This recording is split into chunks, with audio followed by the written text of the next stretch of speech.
वासुदेवाय हरे परमात्मने प्रणतः क्लेशनाशाय गोविंदाय नमो नमः। इष्टान्न भोगानि वो देवा दास्यन्ते यज्ञ भाविताः दैत्यतान् प्रदायभ्यो यो भुक्तेन स्तेन एवशः। इष्टान् भोगानि वो देवा दास्यन्ते यज्ञ भाविता।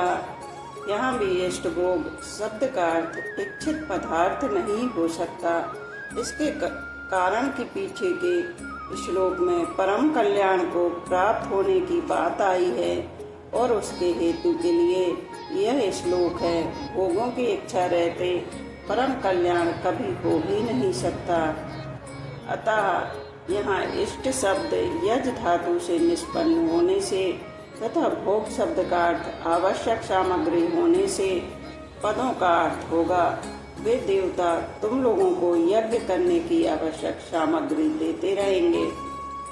यज्ञ भाविता देवा, इसका तात्पर्य है कि देवता तो अपना अधिकार समझकर मनुष्यों को आवश्यक सामग्री प्रदान करते ही हैं। केवल मनुष्यों को ही अपना कर्तव्य निभाना है। तय दत्तारण्य प्रदायोग्यो यो भुक्ते, ब्रह्मा जी देवताओं के लिए ते देवा पदों का प्रयोग किया है क्योंकि उनके सामने मनुष्य थे, देवता नहीं। परंतु यहाँ एभ्या पद जो यदम शब्द से बनता है का प्रयोग हुआ है, जो समीपता का द्योतक है। भगवान के लिए सभी समीप ही हैं। इससे सिद्ध होता है कि अब यहाँ से भगवान के वचन आरंभ होते हैं। यहाँ भुक्ते पद का तात्पर्य केवल भोजन करने से ही नहीं है, प्रत्युत शरीर निर्वाह की समस्त आवश्यक सामग्री को अपने सुख के लिए काम में लाने से है। यह शरीर माता पिता से मिला है और इसका पालन पोषण भी उन्हीं के द्वारा हुआ है। विद्या गुरुजनों से मिली है। देवता सबको कर्तव्य करने की सामग्री देते हैं। ऋषि सबको ज्ञान देते हैं। पितर मनुष्य की सुख सुविधा के उपाय बताते हैं। पशु पक्षी वृक्ष लता आदि दूसरों के सुख में स्वयं को समर्पित कर देते हैं। इस प्रकार हमारे पास जो कुछ भी सामग्री, बल, योग्यता, पद, अधिकार, धन संपत्ति आदि है, वह सब की सब हमें दूसरों से ही मिली है। इसलिए इनको दूसरों की ही सेवा में लगाना है। शरीर, इंद्रियां, मन, बुद्धि आदि सभी पदार्थ हमें संसार से मिले हैं। ये कभी अपने नहीं हैं और अपने होंगे भी नहीं। अतः इनको अपना और अपने लिए मानकर इनसे सुख भोगना ही बंधन है। इस बंधन से छूटने का यही सरल उपाय है कि जिनसे ये पदार्थ हमें मिले हैं, इन्हें उन्हीं का मानते हुए उन्हीं की सेवा में निष्काम भाव पूर्वक लगा दें। यही हमारा परम कर्तव्य है। साधकों के मन में प्राय ऐसी भावना पैदा हो जाती है कि अगर हम संसार की सेवा करेंगे तो उसमें हमारी आसक्ति हो जाएगी और हम संसार में फंस जाएंगे। परंतु भगवान के वचनों से यह सिद्ध होता है कि फंसने का कारण सेवा नहीं है, प्रत्युत अपने लिए कुछ भी लेने का भाव ही है। इसलिए लेने का भाव छोड़कर देवताओं की तरह दूसरों को सुख पहुंचाना ही मनुष्य मात्र का परम कर्तव्य है। कर्मयोग के सिद्धांत में प्राप्त सामग्री, सामर्थ्य, समय तथा समझदारी का सदुपयोग करने का ही विधान है। प्राप्त सामग्री आदि से अधिक की कामना करना कर्मयोग के सिद्धांत से विरुद्ध है। अतः प्राप्त सामग्री आदि को ही दूसरों के हित में लगाना है। अधिक की किंचन मात्र भी आवश्यकता नहीं है। युक्ति संगत बात यह है कि जिसमें जितनी शक्ति होती है उससे उतनी ही आशा की जाती है। फिर भगवान अथवा देवता उससे अधिक की आशा कैसे कर सकते हैं। स्तेन एव सह स्तेन पदों में एक वचन देने का तात्पर्य है कि अपने कर्तव्य का पालन न करने वाला मनुष्य सबको प्राप्त होने वाली सामग्री का भाग दूसरों के दिए बिना ही अकेला स्वयं ले लेता है, अतः वह चोर ही है। जो मनुष्य दूसरों को उनका भाग न देकर स्वयं अकेले ही भोग करता है वह तो चोर है ही। पर जो मनुष्य किसी भी अंश में अपना स्वार्थ सिद्ध करना चाहता है, अर्थात सामग्री को सेवा में लगाकर बदले में मान बढ़ाई आदि चाहता है, वह भी उतने अंश में चोर ही है। ऐसे मनुष्य का अंतःकरण कभी शुद्ध और शांत नहीं रह सकता। यह व्यष्टि शरीर किसी भी प्रकार से समष्टि संसार से अलग नहीं है और अलग हो सकता भी नहीं, क्योंकि समष्टि का अंश ही व्यष्टि कहलाता है। इसलिए व्यष्टि को अपना मानना और समष्टि को अपना ना मानना ही राग द्वेष आदि द्वंद्वों का कारण है एवं यही अहंकार, व्यक्तित्व अथवा विषमता है। कर्मयोग के अनुष्ठान से ये सब सुगमता पूर्वक मिट जाते हैं, कारण कि कर्मयोगी का यह भाव रहता है कि मैं जो कुछ भी कर रहा हूँ वह सब अपने लिए नहीं, प्रत्युत संसार मात्र के लिए कर रहा हूँ। इसमें भी एक बड़ी मार्मिक बात यह है कि कर्मयोगी अपने कल्याण के लिए भी कोई कर्म ना करे, कोई कर्म ना करके संसार मात्र के कल्याण के उद्देश्य से ही सब कर्म करता है। कारण कि सबके कल्याण से अपना कल्याण अलग मानना भी व्यक्तित्व और विषमता को जन्म देना है, जो साधक की उन्नति में बाधक है। शरीर, इंद्रियां, मन, बुद्धि आदि जो कुछ भी हमारे पास है वह सब का सब हमें संसार से मिला है। संसार से मिली वस्तु को केवल अपनी स्वार्थ सिद्धि में लगाना ईमानदारी नहीं है। कर्तव्य संबंधी विशेष बात। हिंदू संस्कृति का एकमात्र उद्देश्य मनुष्य का कल्याण करना है। इसी उद्देश्य से ब्रह्मा जी मनुष्य को निस्वार्थ भाव से अपने अपने कर्तव्य के द्वारा एक दूसरे को सुख पहुंचाने की आज्ञा देते हैं। परिवार में भाई बहनें, माताएं आदि सब के सब कर्म करते ही हैं, परंतु उनसे बड़ी भारी भूल यह होती है कि वे कामना, ममता, आसक्ति, स्वार्थ आदि के वशीभूत होकर कर्म करते हैं। अतः लौकिक एवं पारलौकिक दोनों ही लाभ उन्हें नहीं मिलते, प्रत्युत हानि ही होती है। स्वार्थ के वशीभूत होकर अपने लिए कर्म करने से ही लोक में लड़ाई, खटपट, ईर्ष्या आदि होते हैं और परलोक में दुर्गति होती है। दूसरों की सेवा करके बदले में कुछ भी चाहने से वस्तुओं और व्यक्तियों के साथ मनुष्य का संबंध जुड़ जाता है। किसी भी कर्म के साथ स्वार्थ का संबंध जोड़ लेने से वह कर्म तुच्छ और बंधन कारक हो जाता है। स्वार्थी मनुष्य को संसार में कोई अच्छा नहीं कहता, चाहने वाले को कोई अधिक देना नहीं चाहता। प्रायः ऐसा देखा जाता है कि घर में भी रागी तथा भोगी व्यक्ति से वस्तुएं छिपाई जाती हैं।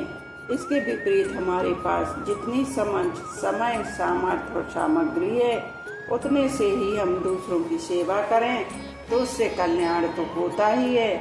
इसके सिवाय वस्तु, आराम, मान बढ़ाई, आदर, सत्कार आदि ना चाहने पर भी प्राप्त होने लगते हैं, परंतु कर्मयोगी में मान बढ़ाई आदि की इच्छा नहीं होती, क्योंकि इनकी इच्छा और सुख भोग ही बंधन कारक होता है।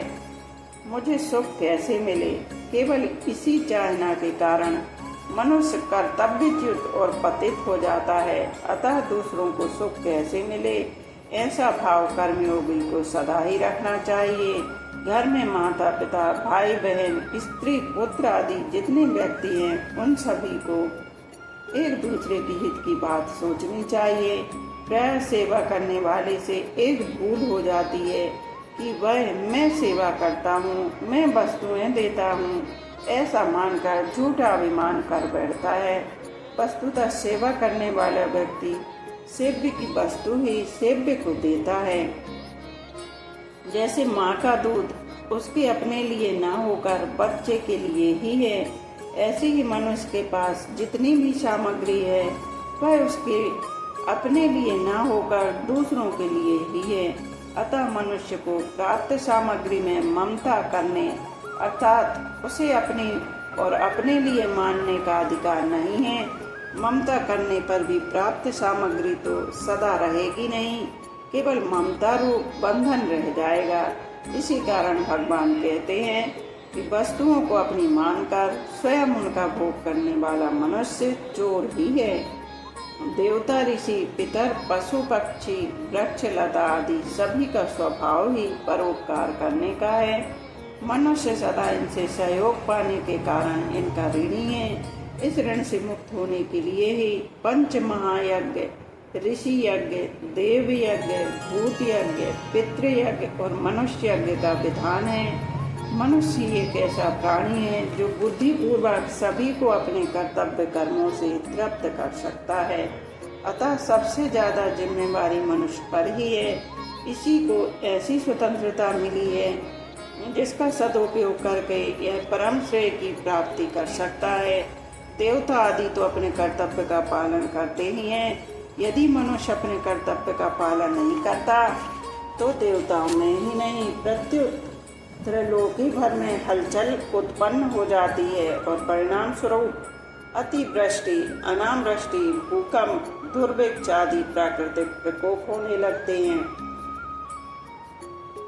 कहते हैं कि यदि मैं सावधानी पूर्वक भगवान भी कहते हैं कि यदि मैं सावधानी पूर्वक कर्तव्य का पालन न करूं तो समस्त लोक नष्ट हो जाए। जिस तरह गतिशील बैलगाड़ी का कोई एक पहिया भी खंडित हो जाए तो उससे पूरी बैलगाड़ी को झटका लगता है, इसी तरह गतिशील सृष्टि चक्र में यदि एक व्यक्ति भी कर्तव्यच्युत होता है तो उसका विपरीत प्रभाव संपूर्ण सृष्टि पर पड़ता है।